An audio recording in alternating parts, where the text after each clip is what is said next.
Do I still like Pokemon cards after starting a Pokemon card business? Let's get into it. Hey, what's going on, guys? This is Brian, PokeBri. Hey, thanks so much again for tuning into this week's episode of starting a Pokemon card business. A little bit of different format only because I'm using my phone to capture this week's episode. My camera is currently elsewhere right now, but honestly, we got a mic, we got a room, we got lighting, so we are all good. I literally started this journey at the beginning of 2025. It is now beginning of March, and so far everything is going amazingly well. We'll dive into why I had that hook at the beginning of this video, but a little credibility check on myself. I currently work full-time as a creative director overseeing media teams, production teams, and creative teams. In addition to that, I also own my own media agency on the side, doing branding and commercials for clients. So I'm a very busy person, but in all of that, I love Pokemon, have always loved it since I was a kid. So I wanted to turn it into hopefully a viable stream of income by the end of 2025. So with all of that, here's a plug to all of my social media handles. Go give me a follow on Instagram and TikTok at PokeBri. And also make sure to check out my website, grailvaultcollections.com, where of course I'm selling Pokemon cards, Japanese sealed, English sealed, singles, all of that good stuff. And make sure to sign up for my newsletter in the show notes of this video, so that way you can stay connected and up to date on what's happening with PokeBri and Grail Vault Collections. You can get perks, discounts, or latest industry news or updates that's coming up with Pokemon cards and the Pokemon card industry. Also, I want to give a big shout out to the Grail Vault community over on Discord. Thank you guys all so much for supporting and being a part of the journey. If you want to be a part of that community, make sure to go check out the link in the show notes of this video. So obviously in the hook of this video, I said, do I still like Pokemon cards after starting a Pokemon card business? And of course the answer is yes, but I wanted to try to dive into a little bit of where my thoughts and where I've kind of been at personally since starting this now for the past 3 months. So this will be a little bit more of a ramble and me just talking about my thoughts. And of course, I'll go over some business updates as well. That way y'all can see where I'm at now 3 months in of starting a Pokemon card business. But to start out, really, all of this came about the other night actually, when I was hanging out with a bunch of friends and we were, I had brought a bunch of packs with me to rip. And one of my friends was kind of joking around. He was just like, hey, what can $100 get me? And in my mind, it was obviously a joke, but I was kind of just being like, oh my gosh, $100, like $100 into the account could get me this, and this, or I can go do this with that or invest it this way. And so it was interesting to kind of like in that moment have this realization of being like, oh my gosh, like as a person who's collected the cards for a very long time, since 1999 when it came out, to playing the games, being very involved with even like the TCG aspect of it, I was like, man, in just 3 months I've shifted from that collector mindset to now every card has some sort of monetary value to it, which isn't, I don't think it's bad. I think that as a person with collectibles, whether it's in the game or not, everything's gonna have a monetary value. But I kind of got to a point where I was just like, do I see these as really cool artworks and cards and designs, or do I just see dollar signs? And it was kind of a realization that sat in of being like, man, why do I still do this, And I think anyone who starts a business, you don't just start a business. I think anyone who wants to start a business, they're not just doing it because it's a good idea. They're doing it because they're passionate about it. And in addition, there's an opportunity to make money. And so I think I've had some moments personally for me where I had to shift of being like, okay, I am a business person. Now, of course, I own my own media agency, so I understand some of these dynamics, but it was interesting now that something that has been such a massive passion for me has turned into something where it's like, yeah, let me go drop 1, 2, 3 grand on something because I know that I could have massive returns on it in the future. And so it's been an interesting process for me to kind of like navigate all of that, especially because it's such a hobby where lots of people are very passionate about it. Lots of people dive into it because they have had some sort of childhood connection to it. Many people just jumping in more recently. And so I think some of those thoughts kind of came about for me where I was like, all right, let me kind of like step back a bit, because I do think as a business person, like you kind of get desensitized a little bit to sort of like the passion behind it, and now everything is very monetary driven. I think there's a real reality of that. If that doesn't sink in for you, then I mean maybe it's just me, but I think overall I had a couple of moments this past week where it kind of reminded me of why I wanted to start doing this in the first place. Again, it is to make money, and two, at the same time, there really isn't a lot of money to be made in this business, especially in the first couple of years. So I kind of had like this moment of being like, I watch these bigger, YouTubers, or I see these stores that have distributors, and they kind of talk about the grind of what it takes to even get a distributor. It's kind of like, for me right now, by the end of the year, sure, I could be flipping Pikachu ponchos that are thousands of dollars, and that thousands of dollars gets invested back into what it could take to start a store or get more inventory. And this thing kind of set in of being like, oh, to get a distributor, you literally have to, one, grind, make thousands upon thousands of dollars a month selling Pokemon cards, to just one day buy crap from all the distributors.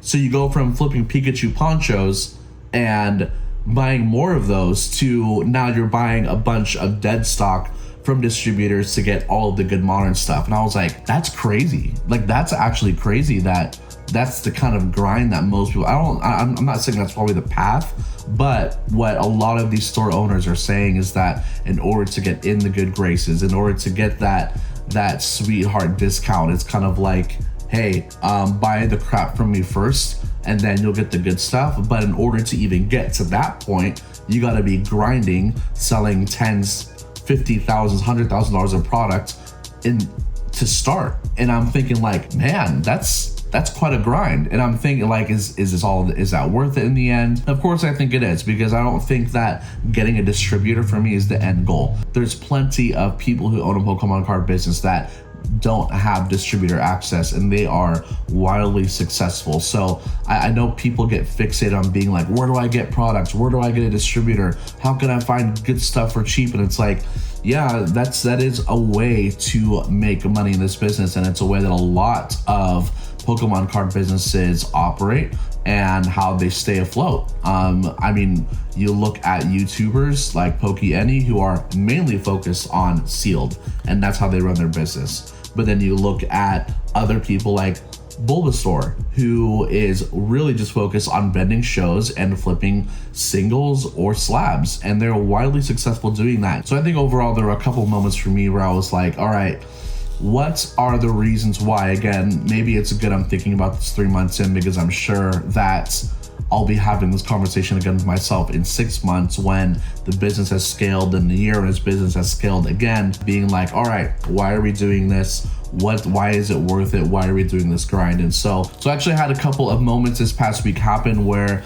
it kind of settled in, where I found out that I had a couple of people that watch my channel who are actually kids. And one of them was a good friend of mine who was up from Vegas visiting for the weekend, and he told me, he's like, hey man, my son, we watch your YouTube channel, and every time you're on the TV, he's like, that's Pokey Brian, all that good stuff. And so I was like, oh wow, there's like kids who are excited about the content I'm making. Again, it's not like I'm Deep Pocket Monster where it's all very storytelling and visual and all that stuff. But again, so it was a family friend, but still it was the fact that I was like, oh, this hobby at the end of the day is meant for everyone, including kids, not just people who want to make money. So it was just another moment for me of being like, yeah, this isn't just about like investments and returns and longevity and all that stuff. There's actually just a fun aspect of this hobby. And what I realized for me is that, like, at this point now, I was able to give my friend one of my pack bundles that I have from my website for free, of course, and send it home with him. And I found out his favorite Pokemon's Mewtwo. So I want to give a huge shout out to Jack, because you are one of my supporters, man. I love you, little guy, and so I appreciate you so much. We both have the same Pokemon Pokemon as our favorite Pokemon. So I was able to send him off with my first slab of Mewtwo that I ever got, and then I gave him a Mewtwo single in the pack bundle. So I was really happy to be able to send my friend off with that. And I realized I was just like, unless I didn't start a Pokemon card business, I wouldn't be in the place to be able to be blessed enough to make these and buy these and have this channel, because I probably would have just been, you know, taking all of my paychecks and just dumping it into my collection, which is not bad. I think people who like, there's nothing wrong with doing that. I just think for me, I realized there was like a part where I wanted to be generous and I wanted to keep the hobby alive for kids, especially because product is really hard to find. If you go to my TikTok right now, I posted a video about scalpers and how scalpers are kind of not helping the situation of products availability, and comments after comment after comment of parents saying I haven't been able to find product for my kids. And so there's a part of me that was like, I don't have a direct solution to that, but I wanted to be able to provide a solution where possible with selling things like Japanese pack bundles that are super fun, and of course give them out to families and kids whenever it made sense and if that opportunity came up. So to me, it was just like, oh, okay, so that's part of the reason why I do this. It's not just because, you know, there is money to be made, which there is, but that money that is to be made allows me to do that, which makes this whole thing super worth it. And so in addition, there's another situation that happened, and one thing I don't talk about too much on my channel is my faith. And so I am a churchgoer. I'm a Christian, and so I was at my church the other night, and I ran into one of the people in my church, and his son also loves Pokemon cards. Him and his dad, they just recently started their journey of collecting Pokemon cards, and I was kind of talking about it with some friends, and I was like, hey, do you like Pokemon? And I happened to have my little like satchel with a bunch of packs in it, because I just like to keep packs around to give out or sell to some friends or whatever. But he was like, yeah. I was like, I love Pokemon. And I was like, who's your favorite Pokemon? And he's like, Pikachu, of course. And I just happened to have a couple of Pikachu promos in my bag that I gave to him. And I was like, man, if I didn't have those, so that probably made that kid's day. And hopefully one day, maybe he'll remember that. If he doesn't, fine. But it'll be a moment for him to be like, there was someone really nice out there that gave me cards and gave me my favorite Pokemon. And so again, those cards that I had were cards that I was able to buy off of a collection.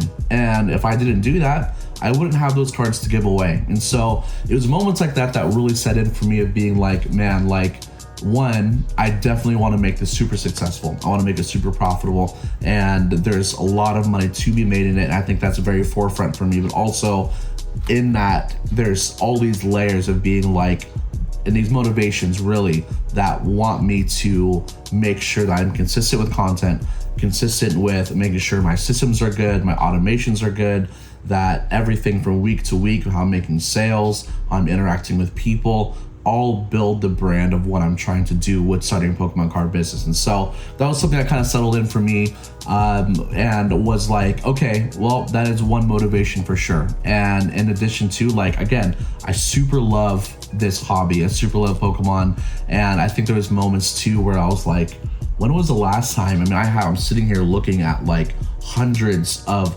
packs of Pokemon cards that normally I just want to rip and open them all up, see what I get, but I have to kind of like save it and be like, you know, I need to sell that stuff and make money off of it so I can buy more. And so even for me, like, I don't remember the last time I was like, when was the last time I actually bought like Pokemon cards for myself. And so usually whenever I rip packs now, like, my wife loves to buy like all of the English stuff and some of the Japanese stuff, and you know, we'll split it and we'll be like, okay, all right, go ahead and buy that, and I'll buy this, and we'll kind of split it down the middle. But my cards, I'm gonna put back into the business. So anything I pull is not gonna be mine, it's gonna be the business, just that way I can flip it and sell it. So again, there was those moments like for me where I was just like, there wasn't very much room for me to enjoy it for myself. And I think I posted on my shorts and Instagram, I picked up this beautiful Darkrai Umbreon tag team for myself like a month or so ago. And then I was like, I think that's the only time I really bought something for myself since then. Ever since the beginning of January, every dollar I get from my personal income from my main job, and then anything extra and over that I get that I can take from my side business, I'm literally just pouring it back into Grail Vault and PokeBri, so that way I can continue to scale this thing faster. I was like, you know what, I'm going to make sure, because I've been losing sight a little bit of this sort of thrill of just like the hobby. And I know that I've heard, some people talk, and it's sort of like a thing where I don't want to just like be very so dollar focused and only see dollar signs. I want to be able to enjoy it, and I think I still do. I'm not saying that I don't enjoy it. I actually thoroughly enjoy it. This is like one of the most funnest things I've ever done, and ventures that I've like been able to take on. But there was a part of me that was like finding this balance of like, how do I also keep the love for the hobby alive? So with all of that, I was like, you know what? I'm gonna do something for myself today, even if it's something small. I'm gonna buy something, and it's, again, like, to me, it was just like, it's not a big deal. It's not like this is a Grail card that I was like, oh man, I'm gonna drop a lot of money on a personal thing for me. But I was like, I'm gonna buy something for me that's not for the business, that's not to be able to flip or grade or whatever. And so me and my wife, we went out to dinner, and then we went to our local game store by where we live, and we picked up some singles there. And I was like, you know what, I'm gonna pick up this really beautiful card right here. So I picked up this tag team Pikachu and Zekrom promo, and honestly, it is such a beautiful card. So I am really happy to pick that up. Again, keep this in the personal collection.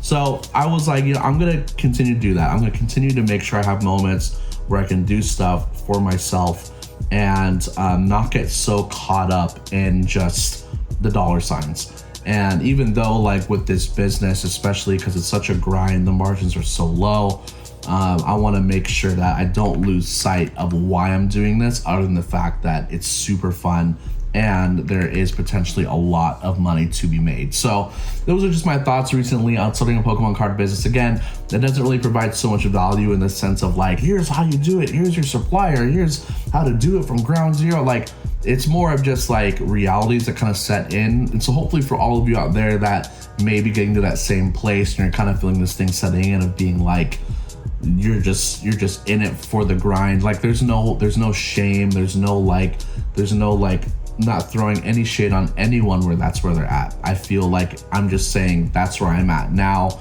and I'm sure I'll have those feelings come up in the future. So I want to say, I feel like, hey, it's completely normal. And I've heard other YouTubers talk about, other Pokemon card business owners talk about this aspect, where at the end of the day, you do need to have a very business mindset. You have to be focused on the set that you are running a business, and you have to remove emotional aspects from it in order to be successful. But I don't think you have to remove yourself emotionally. You don't have to be soulless and just be greedy with money. I think it's more of remembering what your motivations are to help you to stay inspired, to help you stay in the game for the long haul, versus just waiting for like the next market boom or the next big card to go hype. And so yeah, just my thoughts on it. Hopefully that helps you along your journey of starting a Pokemon card business. So with that, let's go over some business updates. So this week has been really focused on building up the pack bundles that's available on my site. The moment I posted them, I believe it was like last Wednesday or Thursday from posting of this video, so about a week ago, they immediately all sold out. I had people buy multiple of them, and granted, I didn't have a lot, but I had enough to kind of be like, great, I need to do a reorder with my guy in Japan, so that way I can continue to keep these supplied on the site. And so obviously they are available at grailvaultcollections.com. I have a handful here. So the ones that sold out on my site had 6 different booster packs in them from 6 different sets. I believe they're Terrestrial Festival, Battle Partners, Crimson Haze, Future Flash, what's the Shroud of Fable one. So there's a bunch of them. You go check it out over on the site. And so when I ran out of my Terrestrial Festival packs, because most Pokemon Japanese booster boxes come with 30 packs, and so terrestrial comes with 10, so obviously I ran out of terrestrial, so order more of those. But in the meantime, I put up more on the site that has just a variety, so it's not going to be the 6 that I mentioned, but they could just be a random assortment of the 6. So those are available over on grillvaultcollections.com for $20 right now, hoping to make more variety of these in the future because they're very popular right now. I've noticed, like, from putting up sealed like full booster boxes to single packs to these, the single packs don't really sell very well, or if at all, really. And so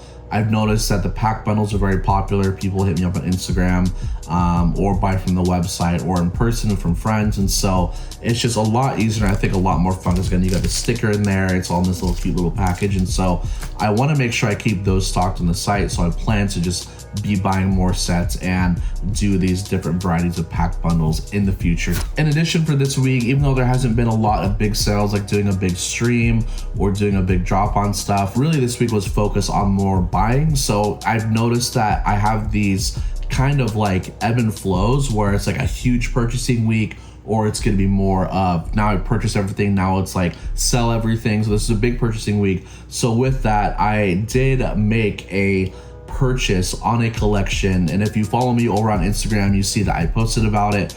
But it was my brother-in-law and sister-in-law's childhood collection of vintage Pokemon cards, and so I have a stack here of those cards that I am honestly really stoked. Again, I kind of got to a point of like, do I keep these? Do I sell these? And of course, because it's all coming out of the Grail Vault account, a lot of these will be sold. But most of these were like very, again, all vintage stuff. It was like 3-ring binder vibes. It was like pages falling apart. So like, honestly, it was such like an honor that they'd want to be able to sell those to me, because you know, they could have sat on that and had that go up in value over time. But they said they really love what I'm doing with the business and wanted to cut me a deal. So they gave me I made them a very like, I don't want to say generous offer, but I made them an offer that was fair to them, that wasn't me like trying to buy it like the 60% that I would for a collection. And so I wanted to give them a good deal just because they're a family, and so they came back and gave me a counter offer that was less. So that was like super amazing of them to do, just to kind of help me out with my business. But I do have a handful of the cards here. Again, lots of vintage holos. A lot of these are going to be like, they're sitting in sort of like the a handful are MP, but a lot are LP to near mint, or some are what we would call well loved. And so there's a lot of good cards here, and the one that's really the biggest banger is this Charizard, Dark Charizard from the Team Rocket set. And so honestly, this thing is super mint. I will be sending this one off to PSA the moment I get a chance. But honestly, when I look at it, I'm just gonna very gently take this out of the case or out of the plastic sleeve. But it is very clean, a very clean and beautiful card, front and back. And so honestly, it's pretty immaculate. So I was really grateful to pick up this collection this week. In addition, I was able to make a deal on another person's collection who lives near me. They actually found me through one of my TikTok videos that I posted about 6 weeks-ish ago. And it was a video that went viral over on my TikTok page, and they hit me up and said, hey, I love what you're doing with your business. I love what you're doing with your social medias. And I would love to sell you some of my cards. And so we've been talking for like the past month or so, and I said, hey, let me kind of figure out my finances. I told him, go ahead, sell your stuff. If you're trying to liquidate your collection, don't wait on me. But he said, hey, I really love what you're doing, so I want to hold out and sell to you. So we made a deal, at least on part of his collection. I'm gonna be buying all of his sealed stuff that he has. It's a handful of Sword and Shield English, we got ETBs in there, hangers, and a handful of Japanese booster boxes as well from Sword and Shield. So bought a lot of stuff this week that will be going up on the site as soon as all of those are kind of organized and inventory and all that good stuff. But it was a big week for that, and so hopefully this next week I can take all of that, put on the website, promote it on the socials, get it out to you guys. That way you guys can pick it up if you want it. So make sure to go follow me over on social media at PokeBri or at Grail Vault Collections, so you can stay up to date on what new products will be going up on the site. And of course, I've had a lot of people reach out saying, hey, when are you gonna be doing your next stream on Whatnot again? When are you gonna be doing your next show? So I'm trying to line up those dates right now. It's been hard to kind of get a hold of some of these showrunners for example, the Twin Oaks, that is the big one here in the Seattle area. I've had a handful of people ask me if I'll be doing front row, at least for the one in Seattle. And so trying to line up some dates, trying to figure out the best times that work for me. And so getting with my kind of rhythm of life right now, which is just crazy and super busy, I am like, I want to do at least one stream a month and one show a month. And I know that's nowhere near enough to be able to like scale this thing properly, but I want to try and do something I feel like is actually sustainable for me, that I don't burn myself out quick with. So I want to be able to do something where it's like, all right, if I do one of these a month or two of these a month, that's sustainable for me to keep going and doing it consistently. That way it doesn't feel like I just kind of drop off and don't do anything for like, you know, a couple months or whatever. Just make sure to go give me a follow over there on social media so that way you don't miss out. So that's it for this week's episode. Again, I want to thank all of you so much for being a part of my journey and supporting me and leaving me such a nice words, comments, and wanting to either help out through making sure I got collections to buy or cutting me deals. Like, I don't ask for any of that stuff. Literally, like, I am really just in my own world trying to just grind and do my own thing. So I'm really grateful for all of you who have reached out and want to support what I'm doing over on my side. And of course, everything about what I do, I try to be generous with it. Yeah, so just super grateful for all of you. And again, thank you so much for tuning into this week's episode. If you are starting a new Pokemon card business and you don't know where to start, make sure to check out all of the links in the show notes. Also, I have a huge list of Amazon affiliate links of everything I use, from shipping supplies to camera equipment I use to start out a business. So make sure to check those out if you're trying to figure out where to start and what to do. And make sure to check out my other videos. I did a video last week talking about commonly asked questions of what people usually ask me through DMs, comments, or on Discord about how to start a Pokemon card business. So if that's you, make sure to check out that video. Otherwise, thank you all so much for tuning into this week's episode. I'll see you in the next one.